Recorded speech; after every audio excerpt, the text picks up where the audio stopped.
तो चिकित्सकीय सेवाओं हेतु, एम्बुलेंस हेतु ग्रीन कॉरिडोर का निर्माण,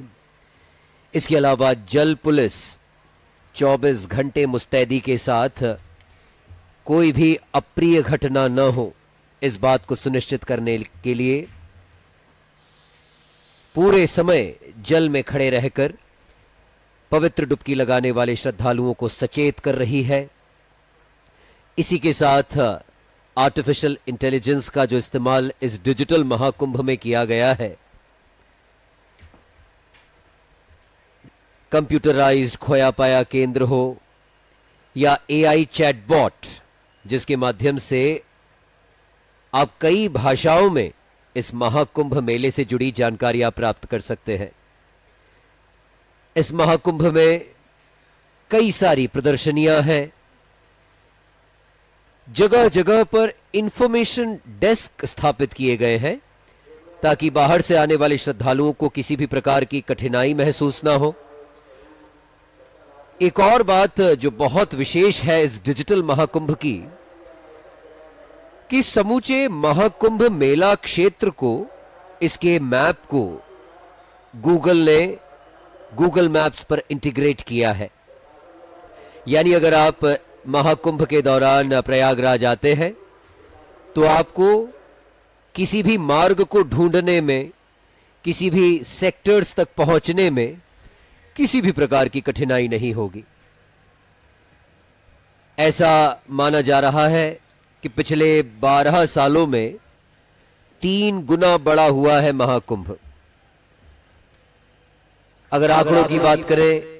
अगर वित्त की बात करें, बजट की बात करें, तो इस बार महाकुंभ का बजट लगभग 5060 करोड़ रुपए तय किया गया है, जिसमें केंद्र सरकार ने 2100 करोड़ रुपए महाकुंभ के लिए दिए हैं। क्षेत्रफल की अगर बात की जाए तो ये समूचा महाकुंभ मेला 40 वर्ग किलोमीटर में फैला हुआ है, जो कि पिछली बार से 2.5 गुना ज्यादा है। पांटून पुल बनाए गए हैं, लगभग 30 पुल,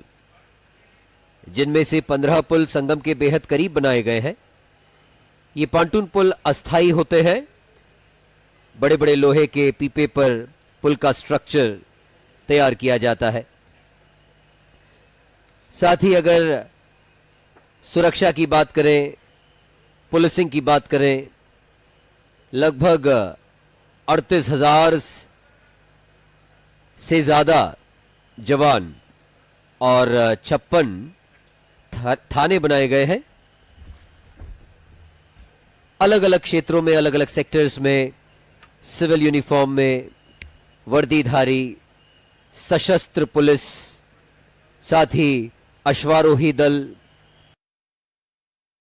सभी के माध्यम से अनुशासन कायम करने का प्रयास किया गया है, ताकि जो भक्त, जो श्रद्धालु प्रयागराज पहुंचे, उनका उत्साह बरकरार रहे, उनका जो श्रद्धा भाव है, जो आस्था है, वो बरकरार रहे। हर जगह कीर्तन भजन का दौर लगातार जारी है। भगवाधारी ये साधु, ये संत श्रद्धालुओं से निरंतर भेंट करते हुए आशीर्वाद। अभी आपने मयंक डिजिटल कुंभ की बात कही थी, एआई के इस्तेमाल की बात कही थी, और जब आप डिजिटल कुंभ के कैंप में जाते हैं और उसको देखते हैं, जो कि महाकुंभ का एक बहुत ही दर्शनीय स्थल है, तो आप उस छोटी सी जगह पर इस महाकुंभ का पूरा नज़ारा देख सकते हैं। और सबसे खूबसूरत बात यह है कि आमतौर पर विदेशों में या अन्य जगहों पर इस तरह के शोज होते थे जो डिजिटल कुंभ में अब देखने को मिल रहे हैं, और बहुत ही शानदार तरीके से एआई का इस्तेमाल कर, चाहे अमृत मंथन की कथा को दिखाना हो या फिर पूरे संगम क्षेत्र के विषय में बताना हो, यहां के मंदिरों के विषय में बताना हो, अखाड़ों के विषय में जानकारियां देना हो, एक एक अखाड़े के बारे में जानकारी देना, उसके इष्ट देव कौन हैं, किस तरीके से इन अखाड़ों का